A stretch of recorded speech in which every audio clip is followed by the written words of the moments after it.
itt vagyok újra a 8. résszel, és egy másodperc, csak elmegy ez a zavaró tényező. Na igen, szóval immáron a 8. résszel, és tök sok kérdést kapok, és ennek nagyon örülök, mert tényleg úgy indult ez az egész, hogy azt hittem tényleg senki nem nézi. Úgyhogy András, nem tudom, hogy nevezhetlek, de legyél András, nem akarlak becézni anélkül, hogy megkérdezném. Tett fel egy tök jó kérdést, de azt most még nem tudom elhozni nektek a választ rá, mert ahhoz alaposabb kutatómunkát kell végeznem. Ugyanis ő kérdezte, hogy régi szinkronosokról miket tudok, vagy hogy hol tartanak, mi van velük, és tök sok mindenki itt van a fejemben, meg tudom, hogy mi van velük, meg tudok róluk, csak egy pár emberről utána kell néznem, hogy mi is a helyzet velük, meg mi történik a napjaikban, úgyhogy ehhez majd végzek még egy kis kutatómunkát, és akkor majd a következő részben visszajövök ezzel, vagy az utána valóban, de nem felejtettem el, és ez egy tök jó kis téma, és rengeteg emléket visszahoz ez is, úgyhogy köszönöm a kérdést, aztán majd hozom rá a választ. Nyilván csak azt a részét, ami publikus, senkinek nem akarok vájkálni a magánéletében, de valami kis olyat, amit amúgy is nyilvánosan meg lehetne találni, vagy volt róla cikk, vagy mit tudom én, azt majd elhozom nektek. Aztán Juhos Robi is felvetett egy nagyon izgalmas témát, azt is el fogom hozni. Csak most nagyon kevés a tárhely a telefonomon, tudom, full felkészületlen vagyok, de tudjátok, hogy imádom ezeket a videókat csinálni, viszont igen, nem sok van rá, úgyhogy mindig csak hirtelen, amikor úgy gondolom, hogy na most van egy kis időm, akkor kezdem el ezeket csinálni, úgyhogy konkrétan 21 percnyi tárhely van a telefonomon, úgyhogy most bele kell sűrítenem olyan dolgokat, amiket bele lehet sűríteni, és ez a téma nem olyan volt, úgyhogy azt is majd el fogom hozni, úgyhogy menjünk két egyszerű kérdésre. Katicának volt egy kérdése, hogyha ilyen sütős-főzős narrációt csinál az ember, mert ezt narrációnak hívják, akkor az hogy működik, hogy én is ott csinálom a dolgomat, és akkor utána fölvenném ezt újra, vagy hogy egyáltalán ez hogy működik. És a válasz erre a kérdésre az, hogy nem. Eleve, várjál, ott kezdődik, hogy nekem nem lenne sütős-főzős műsorom, mert nem tudok sütni-főzni. Utálok főzni, mert iszonyatosan nagy időpazarlásnak élem meg. Tehát az, hogy 2 vagy 3 órát ott álljak a tűzhely mellett, azért, hogy utána az étel elfogjon 15 perc alatt, olyan időpocséklás, hogy az valami hihetetlen, borzasztó vagyok. Egy szendvicset utálok megkenni magamnak, hát gyűlölök kenyeret kenni, hát ha látnátok, hogyha rajtam múlik, hogy én mit reggelizek, akkor rápakolok mindent egy száraz kenyérre, aztán max falatonként 1-2 vajat rá, ha úgy gondolom, de hogy utálok még szendvicset is készíteni. 1-2 étel van, amit úgy szeret a család, hogyha csinálok, de azt is oké, szeretetből megcsinálom, de azért örülök, hogy egy évben csak 2-szer kérik. Úgyhogy, szóval nekem nem lenne sütős-főzős műsorom, de ha lenne is, akkor az valószínűleg, tehát az úgy működne, hogy én ezt kamerával nyilván felveszem, ahogy sütök-főzök, és akkor közben dumálok, elmondom, hogy mi történik, aztán tudjátok, van az a varázslatos titok, és az a varázslatos magic, hogy berakják a bárányt, vagy a húst, vagy a bármit, a krumplifőzeléket a sütőbe, és akkor azt mondják, hogy ott kell hagyni, meg kell várni, amíg valami boszorkány megszállja, meg 36 óra eltelik, és akkor majd visszatérünk hozzá, és akkor valahogy ez mindig úgy van, hogy mágikus módon az a 36 óra az így ding, 5 másodperc alatt eltelik, mert hogy ez úgy meg van vágva, addig lerakod érted a doktoridat, meg ilyenek, mire eltelne az idő, de nem, nekik 5 másodperc, és kész is van a fincsi húsi, vagy a fincsi krumplifőzelék sütőből. Nyilván tudom, hogy nem a sütőbe kell csinálni, csak mondtam valamit, ennyire nem értek ehhez. És na igen, szóval az a része, az úgy működne, hogy nyilván ott megállítod a felvételt, és akkor majd, amikor kész van az étel, akkor előveszed, és akkor ott vágsz rajta egy kicsit, de ott sem a hanggal szórakozol, hanem maga ugye a videó felvétellel, és hát kb. Ennyi lenne, mert hogy ezt ugye nem kéne utószinkronozni, hiszen jól beállítanád, nyilván lenne egy mikrofonom, tehát hogy tök meg lenne ezt csinálva, hogy ezzel ne kelljen sokat dolgozni, hogy jó legyen a hang, lehessen hallani, lehessen érteni, amit mondok, szóval ez igazából ennyi. De szerencsém van, hogy a családban mindenki tud főzni rajtam kívül, nagyon jó dolgom van, és így főzve van rám, hogy nekem nem kell, mert az borzasztó lenne. Na mindegy, ugorjunk tovább, de ha arról van szó, hogy külföldi sütős, főzős műsort kell szinkronizálni, akkor az úgy van, hogy azt ugye, mint említettem, narrációnak hívják, és akkor neked kb. Annyi dolgod van, hogy nem kell, az nem szájszinkron, tehát nem kell full pontosan a színésznek a szájára beszélned, hanem egyszerűen elég, ha nagyjából követed azt, amit ő csinál, ugyanis azt megfigyelhettétek, hogy az ilyen narrációknak, vagy a dokumentumfilmeknek, ugye ott hallod az eredeti szinkronját alatta. Tehát hallod az eredeti színészt is, és a magyart is, csak a miénket ugye egy picit hangosabban. És ezért tök jó, és ezért van előnyöm, ezért volt előnyöm, azt hiszem, hogy én 5. kezdtem el angolt tanulni, és olyan előnnyel indultam a társaimmal szemben, hogy ugye én hallom az eredeti szinkront, legyen az a spanyol, legyen az az angol, de többségében nyilván angol, és hallom, hogy mit beszél, és egy idő után ugye hiába nem tudtam még angolul, azért össze tudtam kötni azt, hogy mondjuk, ez a szó ezt jelenti, hogyha elég sokszor hallod, akkor nyilván ezt ugye megjegyzed, megtanulod, és így jó volt, mert ugye hallod, amikor szinkronizálsz, vagy narrálod ezt a sütős-főzős műsort, akkor ugye hallod az eredetit, és azért tudod következtetni azt, hogy akkor ez volt az angol mondat, ez tartozik a magyarhoz, és akkor tudod követni, hogy nagyjából azért ugyanott legyél időben és szövegben, mint a színész, vagy hát éppen a séf, vagy a szakács, vagy a bárki, aki csinálja ezt a műsort, és az pontosan elég arra, hogy csak éppen, hogy kövesd azt, amit csinál. Remélem, hogy ez kielégítette a választ, tehát igazából ennyi. Nem kell hozzá, ez talán az egyik legegyszerűbb szinkron műfaj, az összes ilyen narráció vagy dokumentumfilm. Azt tudom, hogy az egyik kedvenc munkám az a Tini Mamik volt, és nem emlékszem, hogy hívták az én szereplőmet, de azt tudom, azt megjegyeztem, mert vicces, vagy hát vicces, nem vicces, tök jól hangzik inkább, azt mondom. Ő Chattanoogából származik, ami Amerikában egy hely, és azt megjegyeztem, és az tök jó volt, mert ugye úgy voltak a részek, hogy egy epizód az egy adott személyről szólt általában, egy adott Tini Mami történetét mesélt el, és tök jó volt, mert bementem, és akkor azt szerintem én Makival kezdtem el, de aztán azt a részt valamiért szerintem Kertész Andival csináltuk. Igen, Kertész Andi volt a szinkronrendező, és Rosenman Péter a hangmérnök. És tök jó volt, mert 45 perces volt a rész, és ugye végig beszélte a karakterem a történetet, és annyira menő volt, mert real time-ban, tehát élőben tudtam felvenni az egészet, már úgy élőben, hogy nem kellett egyszer sem megállni. Tehát elkezdtük fölvenni, és végigmondtam az epizódot baki nélkül, még a lapokat is tudtam úgy, a papír oldalakat is tudtam úgy lapozni, hogy ne hallatszódjon bele a felvételbe, és így tök jó, mert vagy egy órával hamarabb végeztem, mint ahogy kellett volna, bár nem, mint hogyha ez egy ilyen verseny lenne, vagy ez lenne a lényeg, mert nem ez az, csak ez egy ilyen tök jó érzés volt, hogy képes voltam 45 percet mindenféle baki nélkül végigvenni, és így tökre örültem magamnak. Meg azt is tudom, hogy emlékeztek, az is egy kedves munka volt, az szintén Kertész Andi volt, hogy még volt, amikor Paris Hilton öribarit keresett. Azt hiszem ez is volt a címe, hogy Paris Hilton öribarit keres.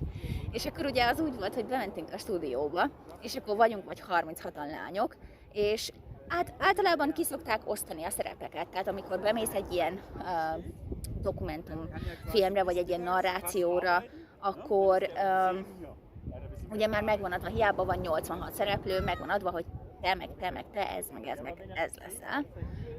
Azt hiszem, lehet, hogy ez pont nem úgy volt, mert van olyan is, amikor igazából tök egyformák a lányok, tök egyformák a hangok, hogy azt mondják, hogy válasz egy szereplőt. És én az volt, azt hiszem ez volt az első vagy a második évad, mert hát nyilván több évados volt, miért ne lenne több évados az egész sztori. És mondom, basszus, az tök másként nézett ki, mint a többi lány, volt benne egy emo csaj, mondom, na őt kiválasztom, biztos sokáig jut. Aha, második részbe kiesett, mondom, ez fantasztikus, jó, belehúztam, kösz szépen, ügyes vagy Mártika, pet. És akkor kérdeztem Antit, hogy jó, de most akkor 8 órát itt kell ülnöm, mert nem hiszem, hogy már többet leszek. Aztán mondta, hogy hát nézzem meg végig, lapozzam a részt, mert hogy egyszerre több részt vettünk fel, hát az összeset gyakorlatilag, mert azért ez nem állt olyan sok 12 vagy 13 részből, tehát az nem olyan sok időben.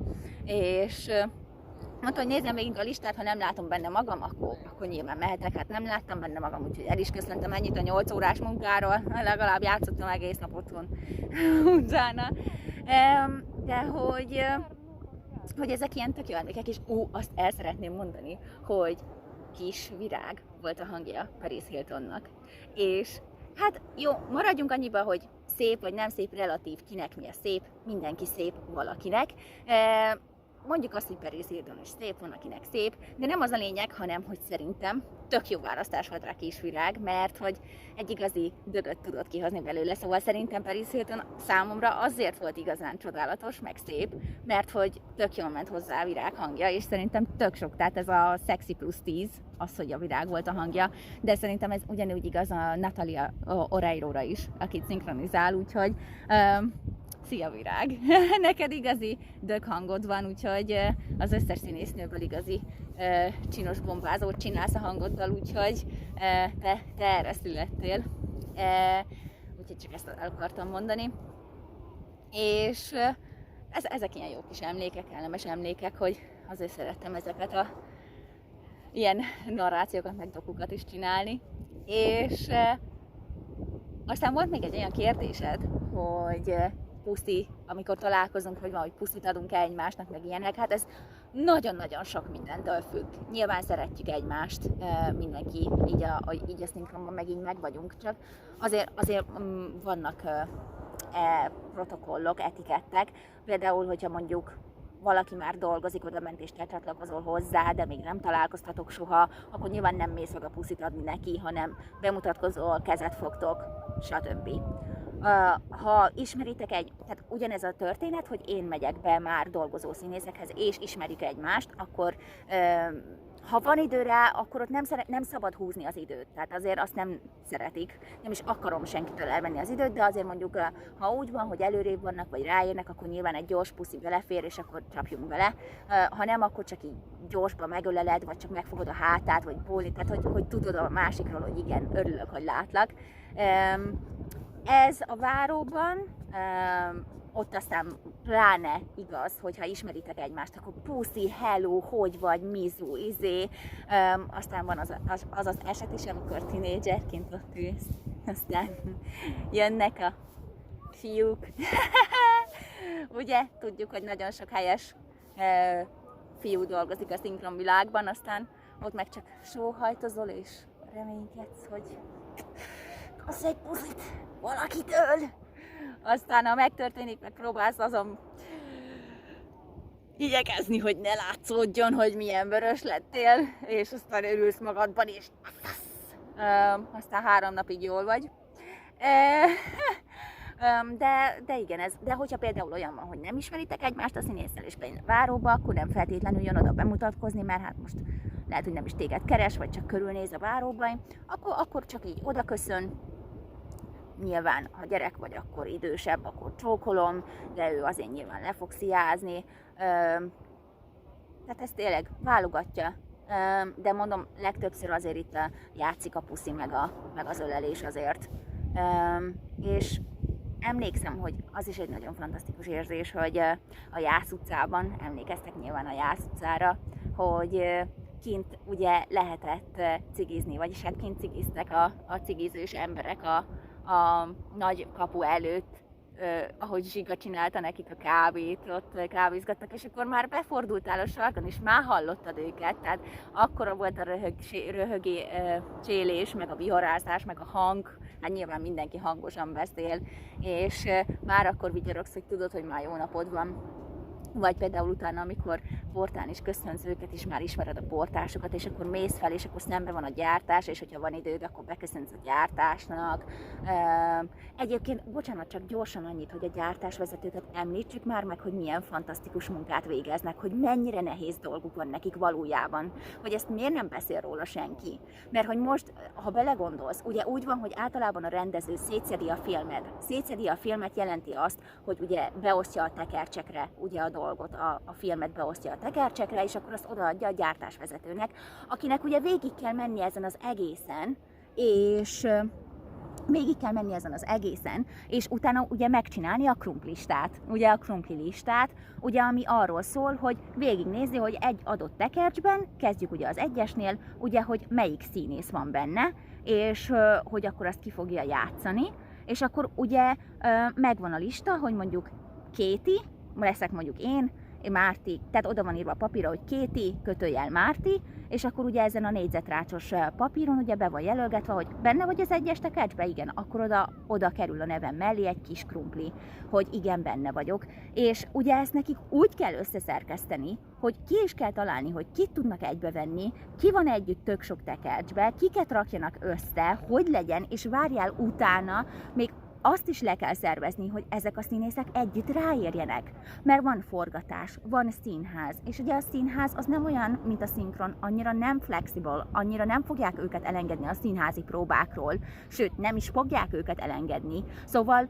akkor azon keresztül is azt nekik meg kell oldani, hogy ráérjen a színész, hogy mikor ér rá, és akkor megkérdezni az elérhetőséget, de lehet, hogy az közben változik, és akkor megint át kell variálni, hogy kit melyik napon hány órakor vegyenek fel. Szóval az összes gyártásvezetőnek üzenem, hogy le a kalappal, én ezt biztos nem tudnám csinálni. Úgyhogy akkor ugye szembe volt vele Harold Viki, akinél lehetett számlázni. Szia Viki!